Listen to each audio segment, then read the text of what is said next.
Helo a croeso I Sgrolio drwy y cyfres gan bobl ifanc I bobl ifanc.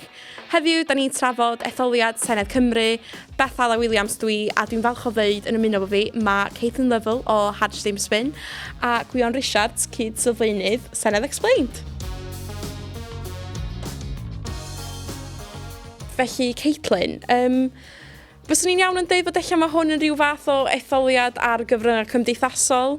Lot o ymwneud ar gyfryngau cymdeithasol, yn wedig efo'r drefn pleidleisio newydd, lle ti'n pleidleisio dros plaid yn hytrach na cynrychiolydd yn yr ardal yna. Efallai fod presenoldeb arweinwyr mwy bwysig na erioed. Dwi jyst meddwl yn gyffredinol, da ni fwy online, da ni byth wedi bod. Wrth gwrs, wrth ni fynd yn fwy digidol, mae gwleidyddiaeth am droi yn fwy digidol a dwi'n mynd gwybod amdanoch chi, ond dwi pryn byth yn troi'r teli ymlaen, ond dwi wastad ar yn ffoni a dwi'n meddwl bod hwnna'n wir I bob cenhedlaeth, really. So, os dyna lle mae'r pobl, dyna lle mae'r pleidiau angen bod a angen lledaenu neges nhw. Yn enwedig, mae yna y dadleuon ma wedi bod ar y teli a dwi'n meddwl, os gen ti ddiddordeb mewn gwleidyddiaeth, falle fydde ti'n troi y teli ymlaen I wylio'r dadleuon ma, ond mae cyfryngau cymdeithasol yn arf I gyrraedd pobl sydd falle ddim yn cymryd diddordeb neu ddim yn ymgysylltu. Ia, chdi'n dweud fod mae cyfryngau cymdeithasol yn lle brysur I fod. Gwion, wyt ti'n teimlo hynna? Nwedig efo 6 prif blaid, oes na just lot o sŵn allan yna I bobl ifanc? Chi'n iawn, sŵn yn ar da iawn I ddisgrifio fe. Mae'r holl bleidiau yn siwr o'r holl gynnwys yma er mwyn cael pobl. Oedd Caitlin wedi sôn am pawb yn dyddio y cyfryngau cymdeithasol, ond mae'n iawn hefyd I ddweud mae'n pob cenhedlaeth yw ebron, nid jyst pobl ifanc. Ni wedi gweld y shift yma I ffwrdd o'r cyfryngau traddodiadol.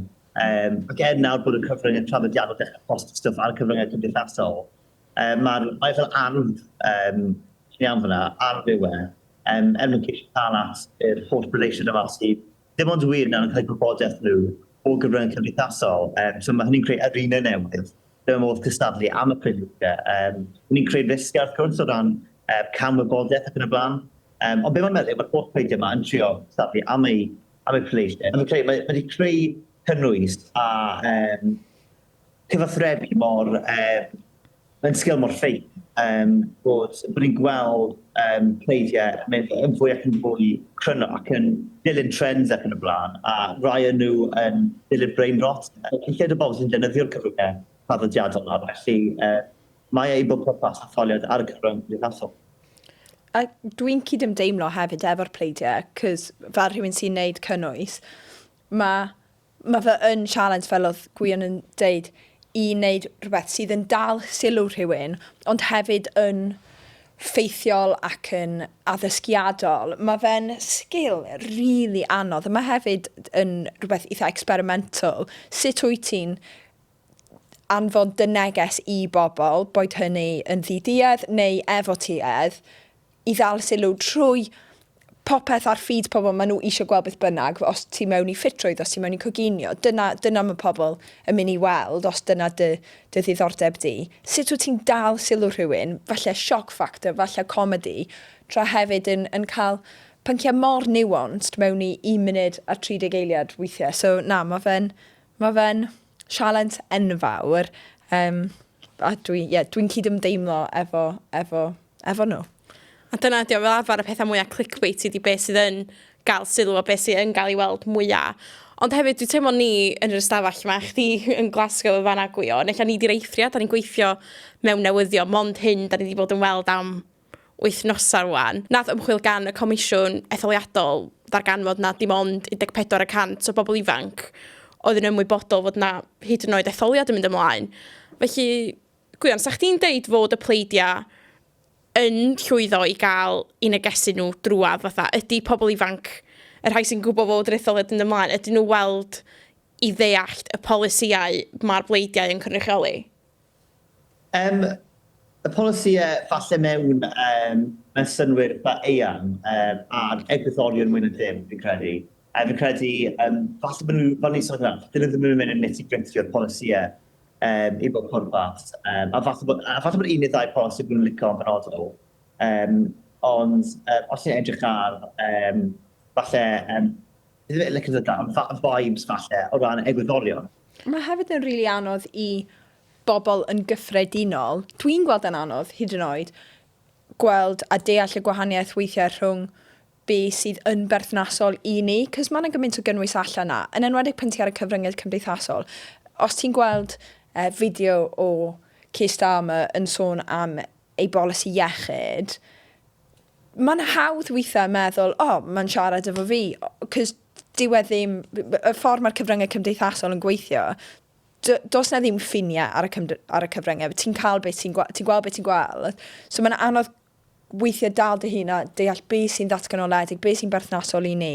A fel oedd Gwion yn deud yn gynharach, gweld fideo gan Nigel Farage falle, ond synwn ni ddim faint o bobl yng Nghymru sy'n nabod Dan Thomas, boed hynny'n pobl ifanc neu'n pob un cenhedlaeth. Mae y dealltwriaeth na, dwi'n meddwl bod yna ddealltwriaeth fel nath Gwion ddeud o vibes. Dwi'n gwybod bod yr athro Richard Wyn Jones yn galw yn Etholiad vibes.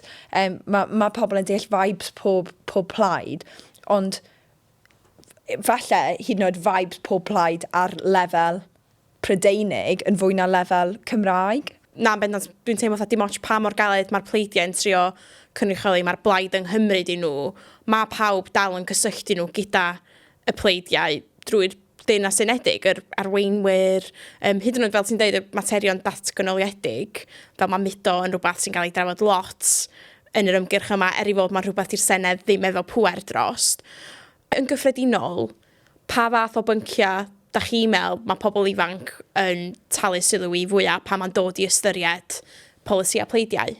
Un peth dwi'n gweld sy'n ddifyr yw bod, fel o'n i dweud gyna, dwi ddim yn siŵr faint mae pobl ifanc yn talu sylw at polisïau penodol. Falle bod yna rhai pethau fel teimladau pleidiau ar annibyniaeth neu ar trafnidiaeth neu yr economi, cost y byw, pethau fel yna sydd yn poeni pobl ifanc. Ond un peth dwi'n gweld yn ddiddorol yw sut mae gwleidyddiaeth bella sydd tu hwnt i Gymru yn effeithio ar sut mae pobl ifanc yn gweld y pleidiau, pethau fel ti'n dweud mewn fideo neu materion rhyngwladol rhyfel yn y Dwy'r Canol, beth sy'n mynd ymlaen yn Iran a Gaza, sut mae just safbwynt, vibes eto, y pleidiau yn effeithio ar sut mae pobl ifanc yn gweld y pleidiau. So dyna'r pethau swn i'n dweud, really. Ond dwi'n meddwl mae lot o'r pynciau datganoledig, ein prif pwerau ni fel iechyd, fel trafnidiaeth, fel addysg, yn o bwys i bobl ifanc. Dwi'n siŵr os ti'n cytuno, Gwion. Credu mae'r materion yma'n really cael ei sort of targedu gan pleidiau, maen nhw'n mynd ar ôl gofal plant. A falle bod e ddim yn reid drwy repeliad bobl ifanc yn y grŵp 16 i 24, ond oedd gyda'n 30 yn gyrchu blant. Heblaw am rent ymwodus, falle gofal plant ydych cost mwy chi. A ni'n gwybod ochr y pleidiau hefyd, mae'n gwneud y broblem mawr i sort bod y cyfradd geni yn lawr yng Nghymru, a gyflym allan unrhyw arall yn Prydain, ond ni'n perigoddyd wedyn. Felly, ni'n gwybod bod nhw'n siarad targedu pobl rhywbeth. Ond ar y cyfan, fi'n credu, dim naill plaen, ddim wedi gwneud manifesto gyfa'n gwbl yn gyd at pobl rhywbeth. A pa mor bwysig ydy pleidlais pobl ifanc? Fel ydy'r pleidiau yma yn mynd i fod yn dibynnol ar bleidlais pobl ifanc mwyn llwyddo? Pa mor dylanwadol fyddan nhw yn hwn? Mae'n huge. Yn enwedig y ffaith bod pobl 16 ac 17 yn cael pleidleisio. Mae hwnna'n canran fawr o'r boblogaeth, a mae hwnna yn helpu i ryw raddau rai pleidiau yn fwy nag eraill. Wel, o leia dyna ni'n gweld yn yr arolygon barn. So dwi'n meddwl fydd pob plaid yn cwffio dros y bleidlais ifanc. Mae fe yn werthfawr iawn. A be am chdi, Gwion, wyt ti'n gweld ydy'r pleidiau yma i weld yn sylweddoli pa mor bwysig ydy o i gysylltu efo'r pobl ifanc maen nhw'n gobeithio gynrychioli? Mae'r consensus dweud wedi dod ar, fi'n credu bod, o'ch chi'n edrych o'r pobl ifanc, wedi cael ei siaffto braidd, yn wedi dros yr 15 mlynedd diwethaf, rhaid sef mae cymdeithas yn trin nhw'n gwahanol yn y pobl hun. Ni'n gweld canlyniadau hynny, wrth gwrs.